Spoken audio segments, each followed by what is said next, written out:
Hello everyone, welcome to the third monthly for Fighting is Magic Mega. With me this time is one of my testers, which you can refer to as Kook. Greetings everybody!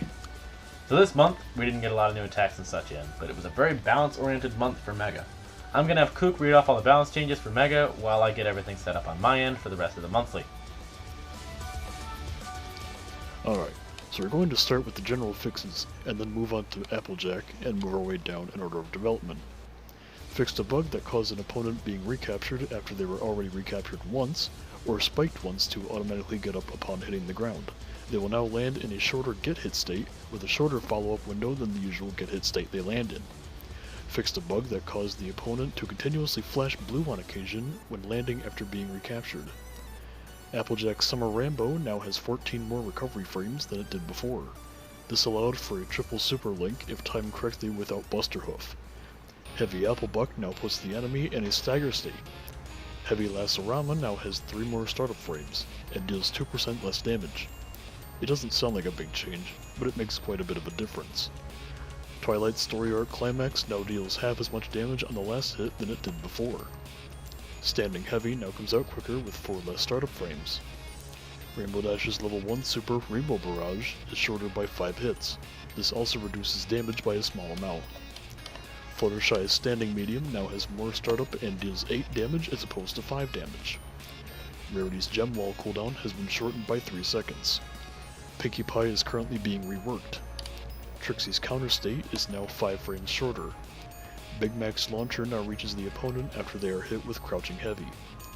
And Big Mac's jump has now been adjusted to make him feel heavier, instead of making him feel like he doesn't jump very high. Thank you, Kook, for reading off the smaller bug fixes and balance changes. Now we're going to move on to the bigger stuff that we added since the last monthly. We're going to start this off by showing a few new things for Gilda and Big Mac. So first up, we have an early prototype for Gilda's stage, Griffinstone, along with the finished version of Gilda's theme, which you can hear in the background. Moving our attention to Big Mac, we see he has a new palette based on his sister, Applejack. Before moving on to Gilda, who has the smaller change, we're going to show off the changes for Big Mac. Big Mac now has all of his normals with Aerial Heavy to finish off the list. This attack has some slightly special properties as opposed to other aerial attacks. That's right. If Big Mac's Aerial Heavy doesn't hit, he descends at a normal speed. However, if the attack hits, the enemy will be spiked and Big Mac is sent flying down with the enemy at the same speed they're going, making for an easy follow-up from air attacks.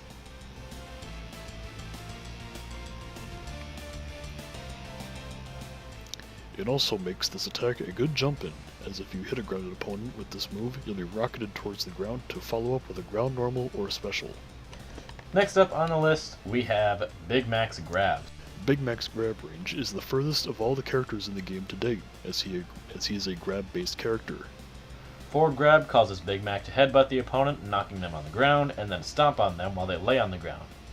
It does a decent chunk of damage, but does not allow for a follow-up. Big Mac's backward grab switches the opponent to the other side of Big Mac and sends the opponent flying with a swift kick to their body, causes a wall bounce that can be followed up with any aerial normal.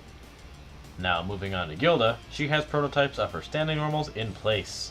Sun got these sketches done a while ago, so I put them in-game to see how they would behave on the character. As you can see, Gilda has a really good range on all her normals, making for a very poke-eccentric ground game. Her Standing Heavy is a multi-hit and does more damage depending on how full her Rage or Magic meter is. Now we move on to the next and last character for this monthly. We actually made a change to Rainbow Dash's stage, the BGM. It now plays the leak version of the theme from the Evil leak as opposed to the finished version Rainbow Crash 88 made. We feel the leak version, with its heavier emphasis on guitar, fits Rainbow Dash's character more than the majestic-like final version. So, Rainbow Dash actually got a huge change to her moveset since last you all saw her. Kook, do you want to go ahead and tell them what the biggest changes are? Sure thing, Bash. Remove Rainbow Dash's Lightning Cloud and Hurricane Kick specials. These attacks felt very out of place and heavy hitting among the rest of Artie's moveset. The Cloud specifically being something that she doesn't revolve around using, and more so being a thing that she can do, but doesn't have to. So instead, we've given her a completely new move, the Wind Kick. This move is a very good way for her to get in on opponents and can extend combos by a few hits if it's used correctly. The way Wind Kick is balanced is that light can cancel into medium, and then heavy, which leads into a launcher. However, it doesn't move far at all. Medium can cancel into heavy, which leads into a launcher, and it closes a decent bit of space. Heavy covers the most space, but can only cancel into her default launcher. I haven't experimented with it much yet, but I can see this leading into some pretty crazy new setups. If you haven't noticed by now, Fluttershy's animal heads-up display has been moved to be less obstructive to the game field and universal heads-up display. And that just about does it for this monthly, believe it or not. We didn't get a ton of new stuff put in this month, as that's our goal next month. Most of the new stuff we did get put in, we can't show off just yet. Thank you guys for watching this monthly, and let us know what you think of having 2 people on the monthlies and if we should do it again. That being said, I'd like to thank Kook for joining me on this monthly and making sure I keep everything together and don't get sidetracked by stupid nonsense. You're quite welcome, Bash. Thank you guys for supporting the project, and we will see you next month. See ya!